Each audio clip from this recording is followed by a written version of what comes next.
Michael R. Is Michael R. closing out the show?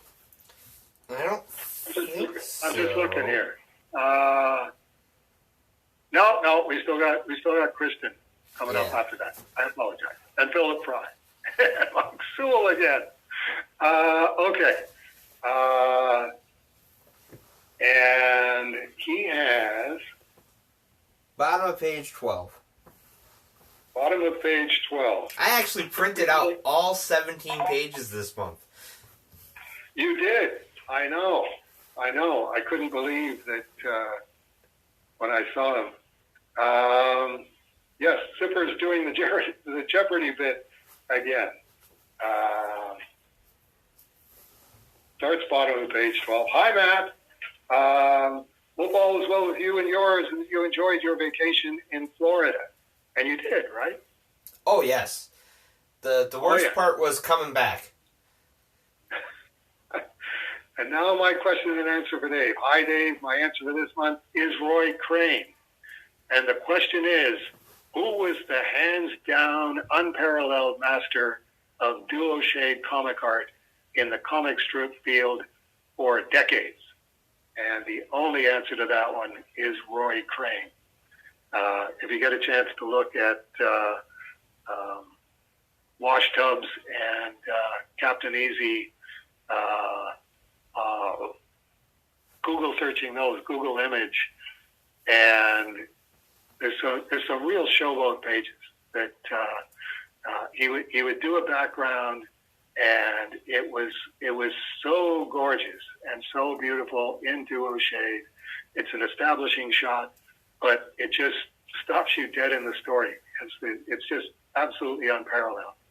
First thing that I check when Comics Review comes in is the Captain Easy. Was it Captain Easy? No, it was.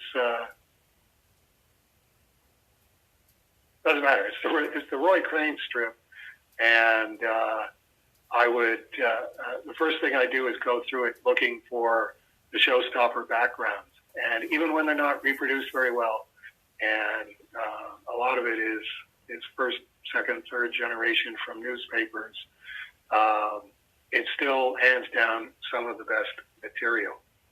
My question for this month is, I noticed with the latest issue of Cerebus and Hell Wild Pigs #1 signed edition that my copy was signed and numbered, but it didn't have the print run on it. I was just wondering if this was a misprint or something new moving forward. No, it's not something new moving forward. It's something that I'm going to be checking from now on, because I just blow through the signed editions when Rolly picks them up from Studio Comics Press, and Rolly bags and boards them and takes them over to the Packaging 2 to ship to Diamond. I can tell you that there was 100 of the Wild Pigs $15 edition as opposed to the 1,165 $4 edition. So that brings us indirectly to the Akimbo Kickstarter, which we're scheduling for January 16th, 2024, where we're going to be sticking, as we did with the Marble Man Bark, with 3 covers. It's going to take us a while to figure out which 3 covers, but there's still going to be 3 covers. And just in the last couple of days, I've been thinking, okay, I've already done sketches of at least 5 covers for Akimbo. So I'm now wondering what the level of legitimacy is to doing a 4th cover, but actually restricting it, severely restricting it. Like if you look at the ratio between the $15 signed copy, and thank you for buying those, $15 where there's 100 of them, and $4 if there's 1,100 of them. That's actually a pretty favorable ratio. Arguably, it should be $40 because it's 1/10 as rare as the unsigned copies.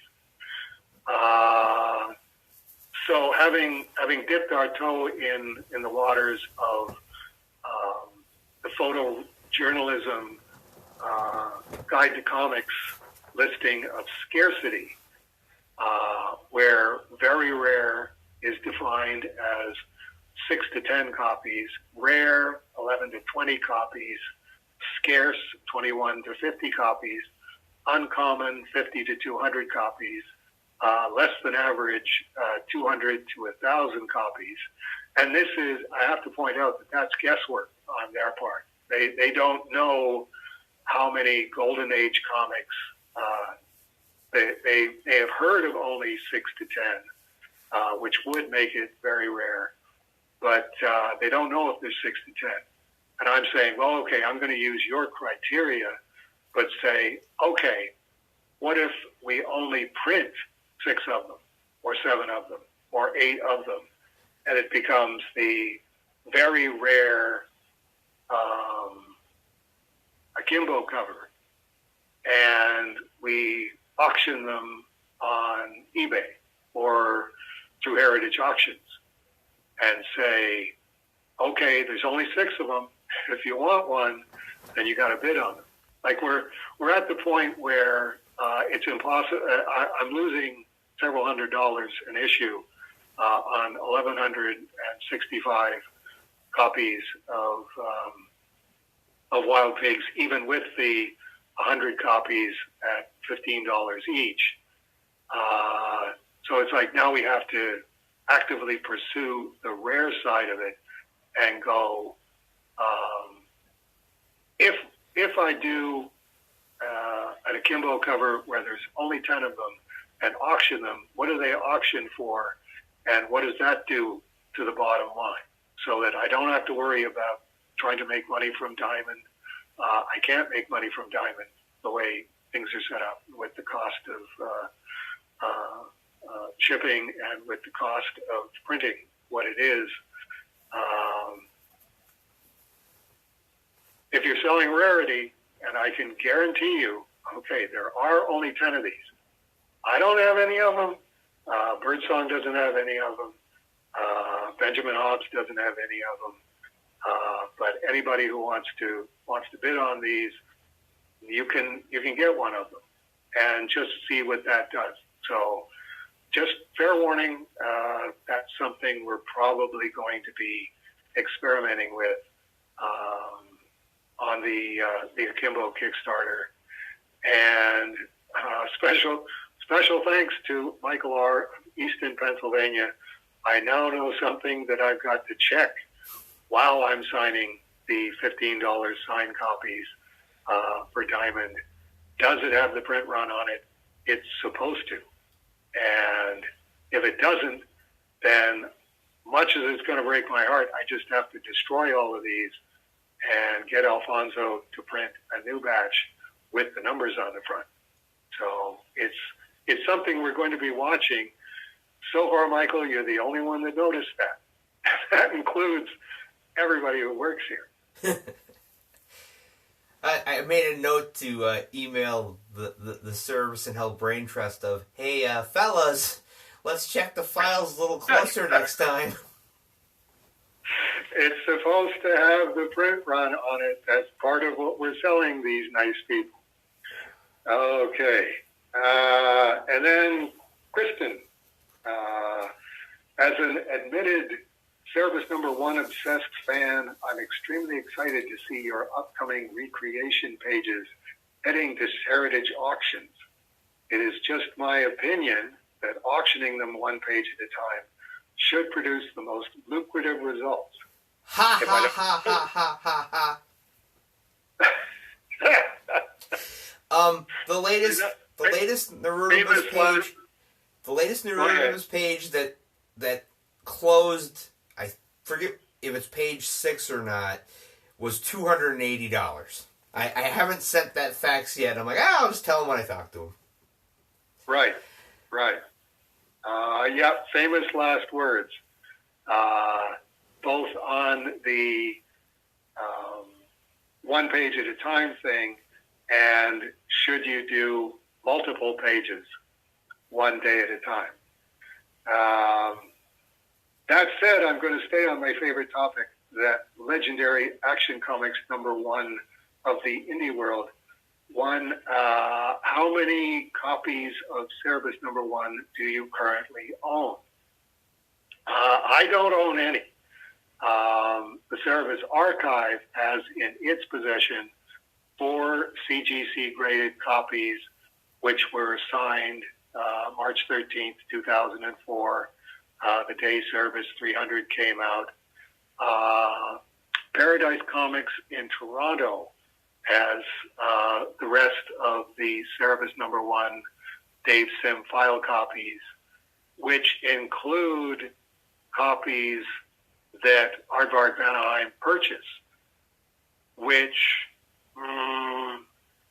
not sure how legit that is. I don't think any of those have been actually graded and slabbed. And the reason that hasn't happened is because the more copies of something you get slabbed, the more copies show up in the census, and the more the price drops. So we don't want to do that, and that's a balancing act. But that was one of those, well, okay, we can talk about this somewhere down the line. And I'm pretty sure I haven't talked to Pete Dixon about it in 10 years, 12 years, because there's no more easy answer now than there was back then. It's all guesswork. Heritage is definitely keen. It's like they can't remember ever actually auctioning a Cerebus #1, which when your heritage auctions anything that you've never had to auction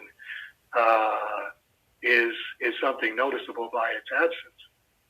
My question is, do I go downtown to the bank, to the safety deposit box, and get not the 9.4 out, but maybe the 9.0, and send it to Heritage Auctions on the assumption that, yes, it's been so long since a graded #1 has been auctioned, and since a Dave Sim file copy of #1 has been auctioned, which the last time it happened, it went for $10,000 US back in 2004.